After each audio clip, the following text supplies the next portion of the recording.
Hi Sonny, how are you? Great to be talking to you. Hi Sonny, how are you? Great to be talking to you again. Well, let's start this interview.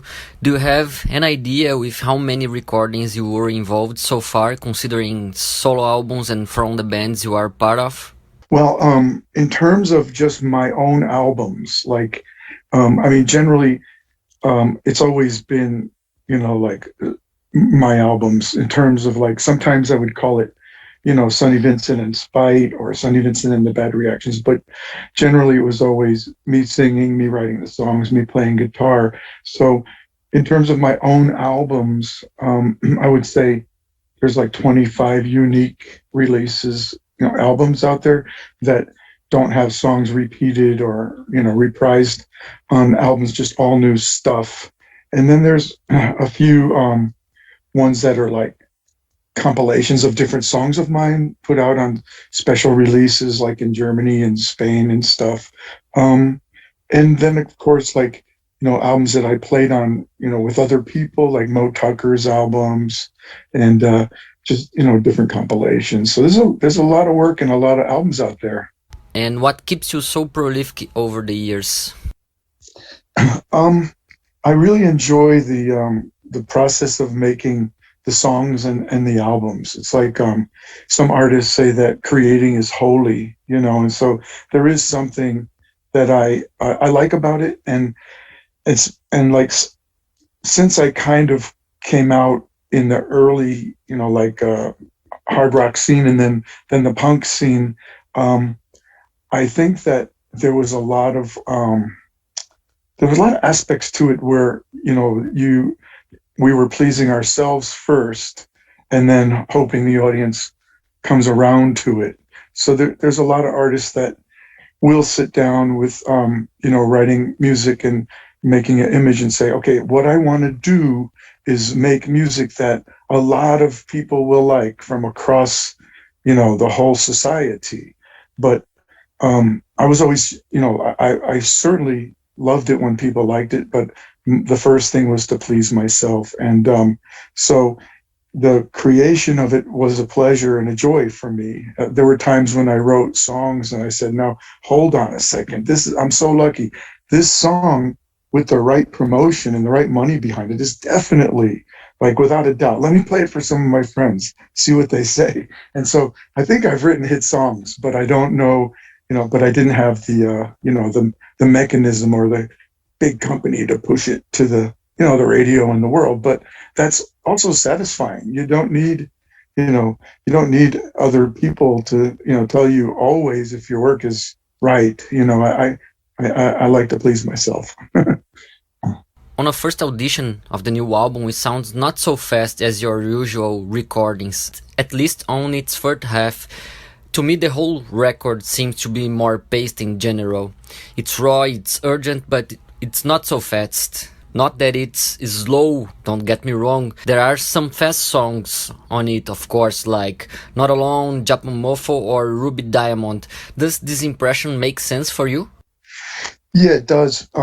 Normally, I don't really, like I said, I don't really have a constructive idea of like, well, I'm going to make an album and make it faster, make it slower, make it medium. I do oftentimes within all the fast ones would record like a beautiful ballad just to kind of, set it off its center to say like, okay, yeah, there's a lot of this stuff is fast, a lot of it's angry, but here I present a very beautiful ballad. With this album, I had kind of a loose conceptual goal or difficulty almost, because before the pandemic, for 5 years, I was taking care of my family, and my family was in an accident, and I had to quit everything. I had to quit recording, I had to quit playing, and I was devoting myself to helping my family recover. And my friends and the people, the fans and everybody were really supportive, sending me messages and helping me. And I was very humbled by the outpour of love and support. And I thought, it's going to be ludicrous if I make a song with very fast songs going, fuck you, fuck the government, fuck the world, fuck your mom, fuck everything.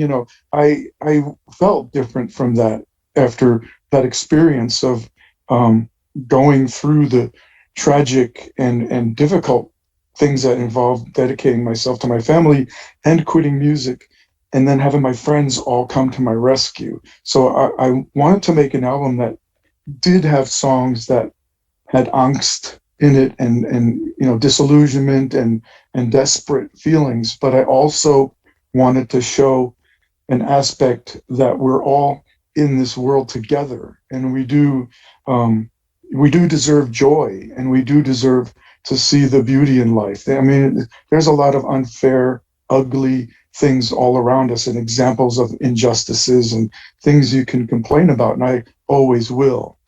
You could cry for a million years or be angry for a million years, but we do owe it to ourselves to try to see some of the beauty and to share some joy. So in some of the songs, I wanted to present an affirmative attitude of that. And so that was a unique thing for me, to almost sculpt or create things that had like an idea behind it before I even did it. Usually I just go for it, and however it comes out is how I feel that day. But I wanted to make sure I did express different aspects. Do you believe in art as an outlet for our emotions and something that could help us through difficult times? Yeah, I do. I feel that, a lot of people that are making the art have transformative experiences making it, and it does telegraph to the listener. I get messages from people a lot because they're resonating with some of my songs, because my songs are I don't, it's not like these kind of competitive songs like, yo, I'm better than you, East Coast sucks, West Coast is great, fuck you, fuck kill you, like I do have a lot of anger in it, but it's against systems and society that limits people. And a lot of people going through stuff over the years have listened to my songs and communicated with me that it helped them through tough times in their lives. But that's not only what I do. I do express that, but I also express, other things. But there is that aspect, and I think that it does help a lot of artists. I know plenty of people that are musicians or artists and say, well, it really saved me. Otherwise, I would have wound up in jail, like in trouble. And it's very rewarding for me to get a message from somebody that says, hey, Sonny, I was going through really tough times in my life, and your songs put some light on my world and helped me through it. So that's nice, As you said, you went through a very hard time recently with a tragic fire that hurted your son and grandson. Music provided you some kind of relief on that issue, and also did it help you emotionally and even financially? Yeah, during that 5-year period, I couldn't do music. There was just no time. It was all about hospitals and physical therapy, taking care of my grandson, and really, really putting everything I could into helping him recover, and his mom and dad, my son and my daughter-in-law, with the same kind of passion and velocity that I put into my music for years, I was putting into my family. Because when I arrived, they were in an intensive care, ward in a hospital, and the prognosis wasn't good. And they were in a gas explosion fire, and with very serious third degree full thickness burns all over them, 50% of their bodies. And it was really, really difficult. And so I didn't have, at the end of the day, I would just collapse. It was really like my grandson's hands function now, but if I hadn't devoted myself to cranking and moving and exercising his hands and bringing him to physical therapy, his hands would be frozen solid right now. So it was a real challenge, and I couldn't do music at all. So music, in fact, I kind of felt like I lost my compass. I've always been a musician, and then suddenly I felt like a mom. I was taking my grandson to Boy Scouts and to, going to school and talking to his teachers and stuff. And I felt like, but it was something that I felt good about doing, because that's how I am. I mean, I don't want to make like I'm so, this or that, but it is truly how I am. And so now when he got older, because when I showed up, he was 9 years old and a very cuddly, but very injured boy. And now he's 15. So I had more time to get back into my music. So what I did was I created the Limit album with Bobby Liebling, because we'd been talking about that.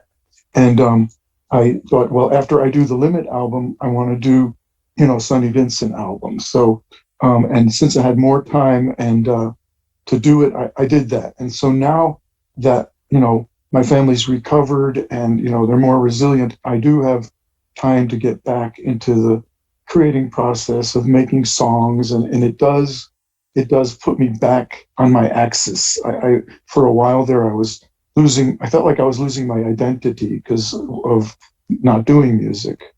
Do you have only one grandson? No, I have another grandson. He's out in Portland, and he's doing great. Yeah, and that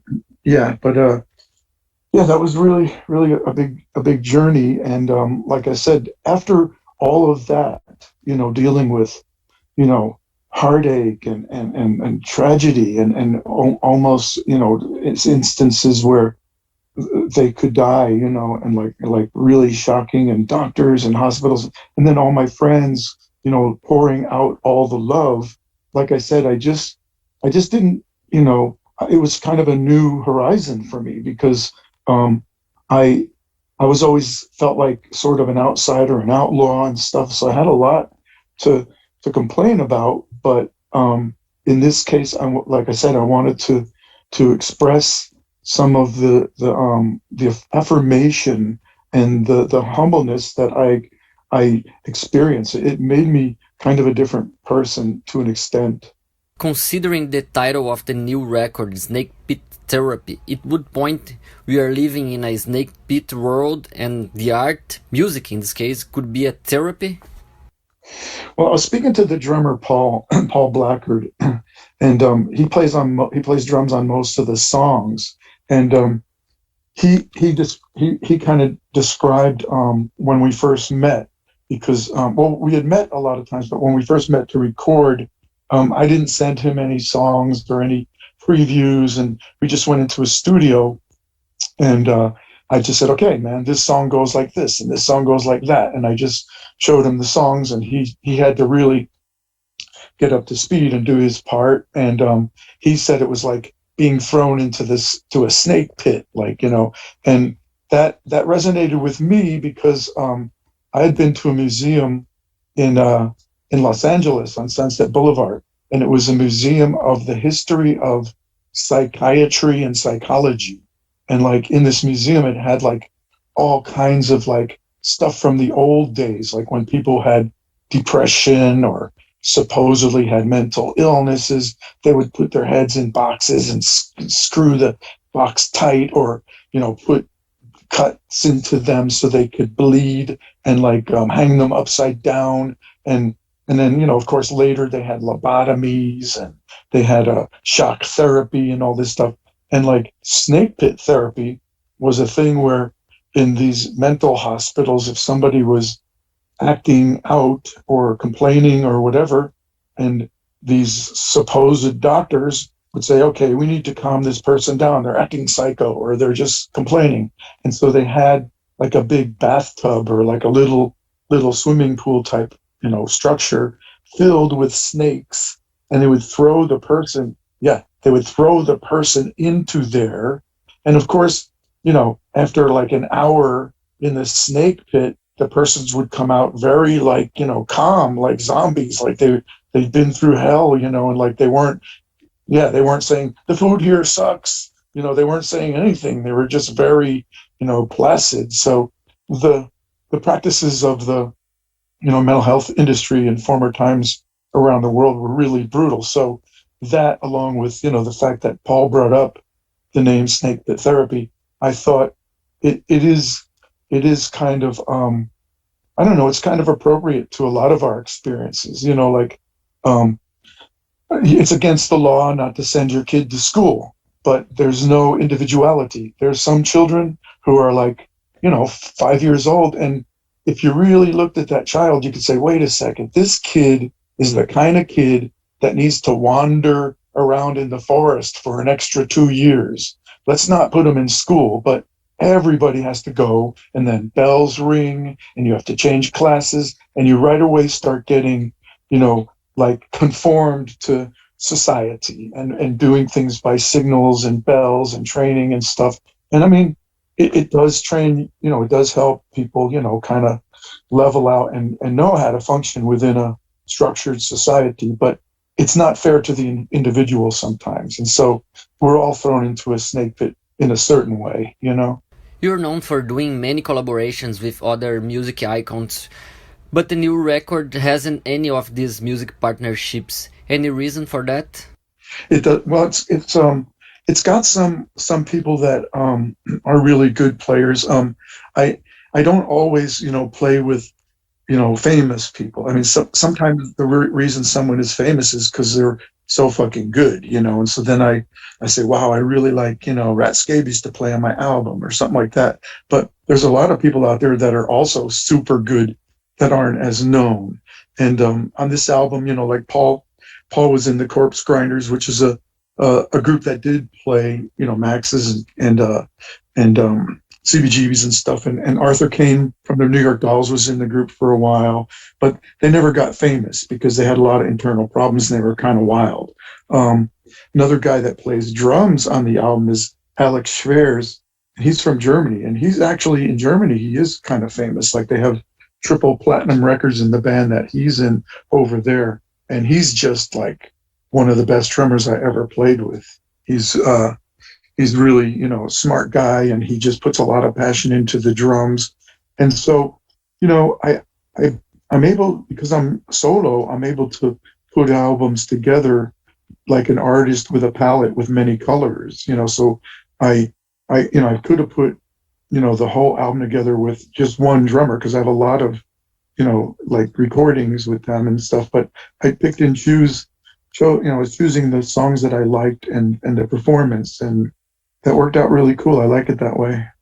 I did read lots of histories about Shotgun Rationale, but I would like to ask you about a declaration you gave that has to do with that. You said you are a psychomagnet. Why? Maybe you're just a comprehensive guy who don't be afraid to be rounded by different people, some of them considered crazy by society. Well, to be honest, some people simply truly are crazy. I loved Bobby Stinson with all my heart. He never went on a vacation in his whole life. He lived a kind of inner city Minneapolis experience, and he never had a job. He didn't know how to fill out a job application. He was just like, really a beautiful person in his soul, but he just didn't have experience. And plus, he did a lot of crazy stuff. Like after the Replacements kicked him out of the band, like some girl from a magazine interviewed Bobby because she felt bad. Like, he was in a pretty big band and now he's kicked out and he's washing dishes at a restaurant. So she was interviewing him to tell his side of the story in a magazine. And after the interview, she gave him a kiss on the cheek, and fucking Bobby took that as she's in love with him and starts stalking her, And so even though he had a golden soul and he was beautiful, I never heard him say anything bad about anybody, but he was kind of off the hook, and then Cheetah Chrome, Cheetah was like a really wild man, and getting them together, it just turned the whole thing into a interesting but very wild circus that was kind of difficult to handle, but there were highlights. We played a gig once at a big place called First Avenue, Minnesota. We had Bobby wearing a big glitter dress. And of course, Cheetah had his black fingernails and his black eye socket coloring. And, I look over to the side and Bobby and Cheetah are kissing each other on the lips while they're playing each other's guitar. And I'm going, holy shit, this is crazy. You are part of underground with global achievements. I guess the term cult could be applied for you. What do you think about it? I always feel pretty much like I'm underground, I just I just feel that way. I don't, you know, like, plus I have always kind of liked, you know, where I am. I don't have like a lot of, resentment that you know, I'm not like a mega star and have hits all over the world in the radio. I, my music, it's like, it's for, I don't, it might sound like, I don't know how this sounds, but I think my music is for special people. And, when I play my gigs and I look out into the audience, it's not like a cross section of, you know, 20% idiots, 10% people that are there because they heard the song play a million times, you know, 15% because, you know, the bass player looks cute. I don't know. When I look at my audience, I see people that I think are people that I like. And so I'm kind of in a good place. You had bands before, but Testors was your first band that gets relevance over the years. And you guys started off in New York as a punk outlet that has the spirit of anyone can do it since they got so. How was that period and what feelings of that era still resonates with you so far? Um, well, there just was there just was a feeling of excitement and creativity and, doing something new in the punk scene, like rock and roll. You know, from Little Richard to the Stones, you know, to David Bowie. It kind of reached kind of a peak. You know, like, the the rock stars all kind of dressed similar, you know, glitter, you know, everybody from Slade to David Bowie to, you know, there was a certain, the fashions reached a peak, the studio recordings reached a peak, the whole music business and how it functioned and who was in charge of the record companies and the mechanisms and the payoffs, and it was all kind of in the bag and it reached a peak. You know, a lot of the people that people listened to when they were teenagers were now very rich, you know, in castles like English lords, people who were very rebellious before and had the same complaints as a young teenager maybe were now, complaining about their maids and their butlers, you know, so things had changed. And so the thing about the punk, movement and the punk scene, which was was very exciting, was there was a deconstruction.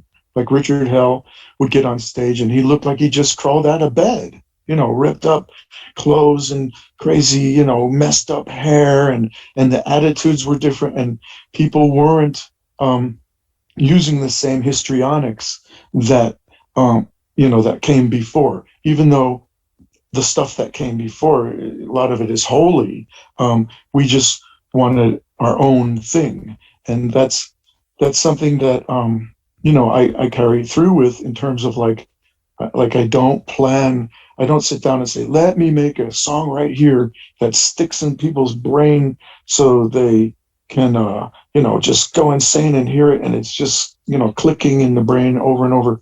I don't think of the commerciality of it. And so in terms of like popularity and like you said, I'm in a good place because, the audience came to me, which is very rewarding. And in terms of like how I conduct myself now, I'm a little bit less, confrontive, or a lot less confrontive.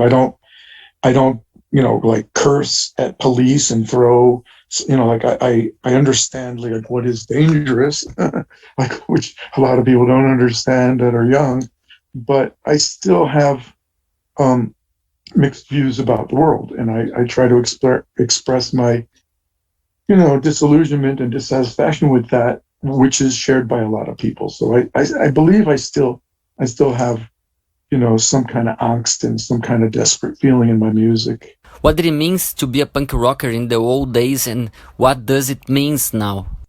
Part of it was by design. Part of it was it happened by itself. Like I was saying that, in the early times we wanted to do something that was our own. So a lot of the music reverted back to the 50s, in terms of the rawness of new rock and roll. And so then people bounced off the rawness of the 50s rock and roll and then made new stuff out of it. And, a lot of the bands were, excuse me, a lot of the bands were like, I don't know, like almost suicidal. Like they wanted to make it in the music business, but at the same time, they wanted to show that that wasn't the only thing important to them. Like, I've said it before that a lot of the bands were almost like on a suicide mission direct to the sun.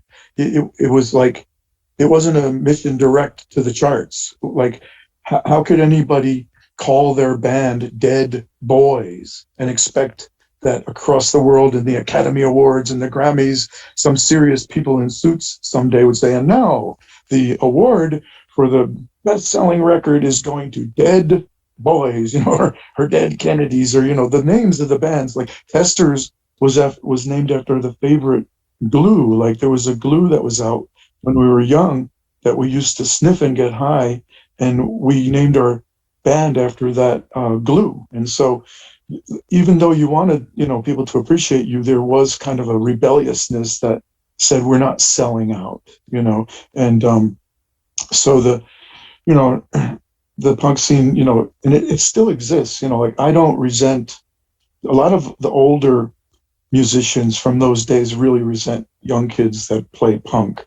I believe that if a certain philosophy or a certain attitude resonates with somebody, they have a right to sort of express it themselves too. So it doesn't matter to me if it's back then or now. It just matters if it's real. You always approached social and political issues, even if it's between the lines. How important it is for you to address things like prejudice, police brutality, corruption, and many other topics we are still seeing around the world? It is important to me. I've always been, like, active in those kind of feelings and thoughts, and even in my actions. I don't write topical songs that come out exactly and say it. Like, I don't make a song that says, hey, everybody, the police should stop shooting kids for traffic violations, or, hey, everybody, people should, stop abusing women, or hey, everybody, I don't say it like direct in the song, but it is expressed, and the injustices, and all this stuff that goes around the world, which we're surrounded by since we're born. They're really depressing. Every little kid, when he's like going to early, kindergarten or something, and you're all singing songs, you never, and you start hearing about, the horrible things and ugly things around, you kind of imagine it's going to get better. You have a feeling, and a lot of things do get better, but it's a bit slow, and too many people suffer in the interim. And so, I mean, if people know me personally, they know that I also, I'm not like a very super serious person. I do have my convictions, but I like also to have fun and to, enjoy fun stuff as well. But it is important to me to express, and in my daily life to keep aware, and to know things. I did an interview once with Richard Hell, because there was a magazine in Germany, and they allowed me to have 6 pages of my own in the magazine for about a year. And I was able to interview some of my friends, and interviewed Richard. And I said to Richard, Richard, when, we were back in those days and we were kind of rebellious and complaining, do you really think it did or does any good? And then I added to that question, I said, are you active nowadays? Like, do you go to protests? Do you, do any kind of activism? And his answer was that he does go to protests, and he is active in social issues. And I said, do you think it makes a difference? He said, I don't know. He goes, I know that the bad guys are working 24 hours a day, so I feel obligated to at least speak out and to do something. And so that was very, very profound, so I think that's the feeling of a lot of people. Do you still go into protests or doing some kind of activism? Sometimes, yeah. Sometimes I will join in and make donations, like small donations, and I will go to some kind of protests and just kind of add my voice to it. It's a little bit crazy these days because in social media, if you like, I really got really frustrated at a certain point, and I started to speak out at a certain point, and a lot of people were going, "Great, Sonny, we need your voice. Thank you, for speaking out." But then, of course, you get a lot of people that are full of hate, and they don't even realize it themselves that a lot of their decisions and how they ideas and how they formulate, their daily, movements is kind of based on this inner hatred. And so they will reach out and say, "Oh, how could you support that?" So it's sad. Are you releasing a book with the same name of the new record, right? Please tell us about that. Yeah, there was like right at the same time I was putting the album Snakepit Therapy out with the label in Finland. There was a book coming out, and I didn't have a title for that yet either. And someone suggested that I have the book and the album have the same title so they can kind of cross promote. And so I asked the record company and I asked the book publisher, and they were both thinking it was a good idea. So the book Snakepit Therapy is some short stories that I wrote, and then some reminiscence of when I was in a band with Sterling Morrison and Mo Tucker from the Velvet Underground, reminiscence of my experience with Bobby Stinson, which and then there's some poetry, there's some prose, and there's a section about the New York scene, and I just talk about people from back then and my reflections on the different people I knew, and what was going on. That one's called Reform School Alumni, that chapter. And so it's a people read it pretty fast and then reread it. And so I'm pretty lucky that people like it, because those were just stories that I wrote over the years and stuff, and I never submitted them to get published. It was only when a publisher reached out to me and asked me if I had anything, because they saw a couple of my stories on social media. And so I'm really happy that the book came out. I'm happy that people like it, and it's out there now. People can get it from Amazon or Far West Press. The album's also you can order it, Snakepit Therapy, the album, on Amazon, or direct from Svart Records, SVART Records. That's in Finland, and they're a great record company. I've been ripped off by record companies and never getting invoices, never getting money,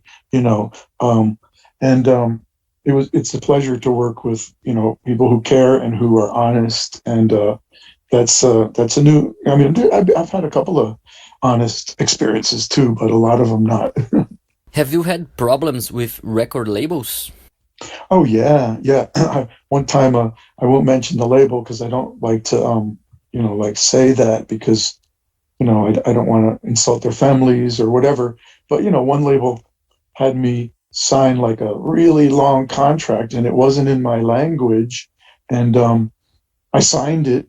And later I found out that they sold 60 of my songs to a huge concern called Warner Chappell, which is like one of the biggest publishing companies in the world.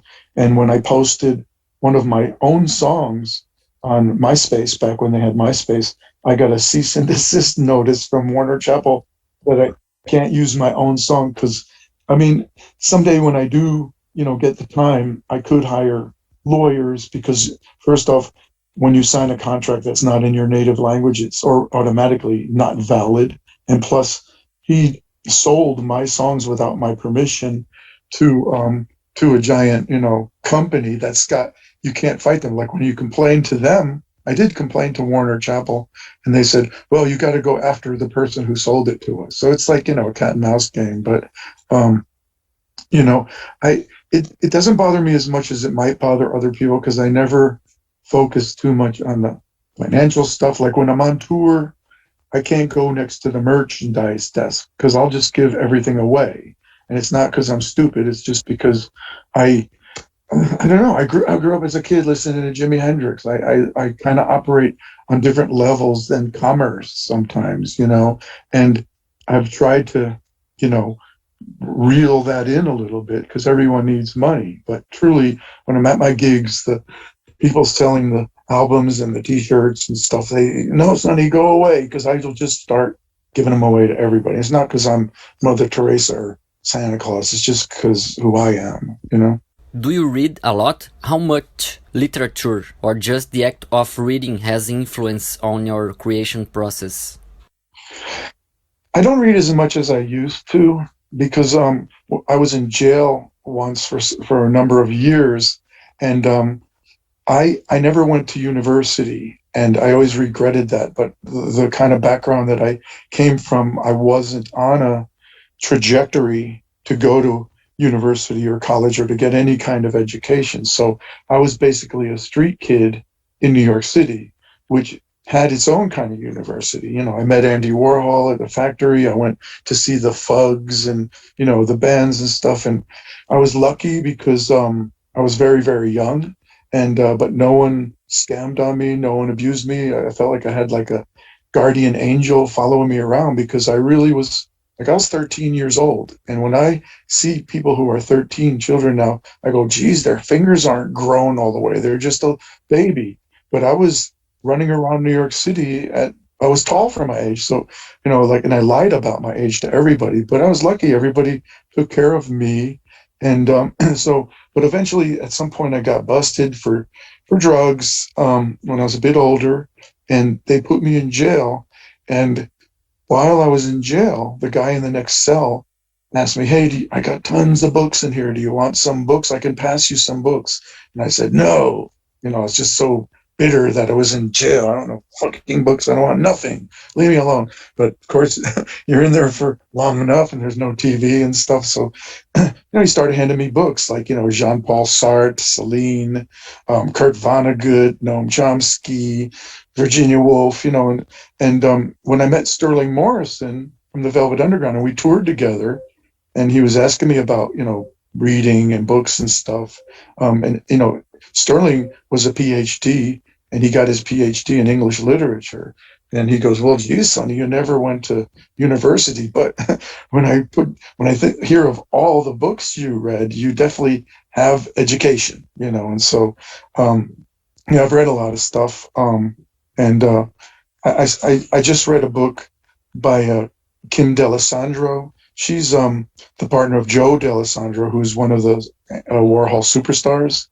And that was really good. And I do tend to read, once in a while. You are graduated in the University of Life, as we said here in Brazil. Yeah, that's a cool term, yeah. Last question. Doing my homework searching about you, I found an old interview where you talk about a voodoo lady that crossed your path. Can you elaborate more about that, please? Oh my God. Yeah, the voodoo, I should have put that in the book. The voodoo lady was a girl I met in some city in southern Germany. And she just was in the dressing room and talked and stuff. And, everybody was having a little party, and then she went home. And then I think I was one of my early tours and I gave her my phone number, but later I stopped doing that because I used to give my address too back in the States. And actually one girl from Austria had my address and showed up at my house knocking on the door while I was in bed with my girlfriend. And suddenly this, hello, I'm Gretchen. Come to visit. And I'm going, what the hell? And it's so later I really stopped giving my phone number and address. But at this time I did give my phone number to this girl. And she came to a show and showed up after the show. And it was kind of weird because she had pants on that were striped horizontally, thin black and white stripes. She had a big fuzzy jacket, kind of like Captain Sensible or Big Bird, and she had on a hat, a wide brimmed hat that kind of covered her face. And she spoke in German, and she said, Mr. Vincent, was eine Geschenk? Like, do you accept a gift? Scheisse. She said, do you accept a gift? And I said, I don't know. And she had this weird box, right? And the box, and I said, I don't know. What is it? And I said, well, let's go open it, And so we went past the bar. And as we were passing the bar, I looked at her fingers, and in the cuticles near her fingernails was all this brown, dry stuff. And it was obviously looked like brown, dried blood, And so there was a sink right there by the bar. And I said, I ain't going nowhere with you till you wash your hands, And so she very obediently, washed her hands, and like I said, oh, let's look at this package. And then I looked at it, and it was covered with vinyl, like the kind of vinyl that's on a car seat or a bar stool, kind of this thick vinyl material. But when she wrapped it to look like a present, she couldn't get the two parts to stick together. So you could see she used like various types of glue, and there was hair in the glue. And then you could see the impression of an iron, like a thing where you make clothes flat, to kind of try to melt it together. And it was just like a fucking mess. And I said, so I said, let's open it, right? So we open it, and it's a wooden box. And on the top of the wooden box is carved with a knife words and letters. And in the letters is dried blood that she put into the carved wood in the letters. And it said, I hope you like the Doors, the band with Jim Morrison, I'm going, what the fuck is this shit? So I open it up, and there's a letter on top. And it said, Dear Mr. Vincent, I am in a special psychological terror place in the world. No one has ever been here before. I exist in a dark corner alone and am tortured every day. Only you can save me. If my birthday is in 2 weeks, if you do not call me, I will commit suicide. Right? Yeah, fuck. So like, and in the box is her passport, like a current and the whole time she's going, I must go, I must leave, I must go. And I go, well, let me see what's in here. She goes, no, I leave. And I go, no, let's see. So her passport was in there, her driver's license. There was a little book, a little mini book that was Shakespeare's story of Othello. There was a condom in there. There was some chocolate. There was a little sword, like a mini sword with gems in the handle, like a Turkish sword. There was some feathers. There was some dice. And it was really like a motherfucking voodoo box. You could put it in a museum and say it's a voodoo box, And so I immediately stepped away from it, and she left, right? I must go. She left.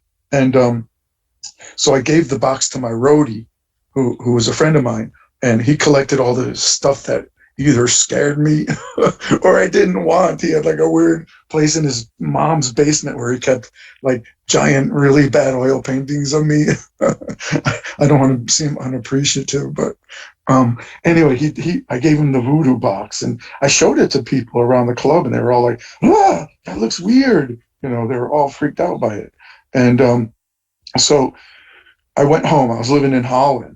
And I said to my wife at the time, I said, this girl says she's going to commit. Like, I also told the people in the club, I said, should I call her next, on her birthday? They said, no, don't fucking, get involved. And then I said to my wife, should I call her? Said, no. And I thought, well, yeah, but if a person makes one phone call and stops someone from committing suicide, that's a nice thing, a gesture to do, right? And so,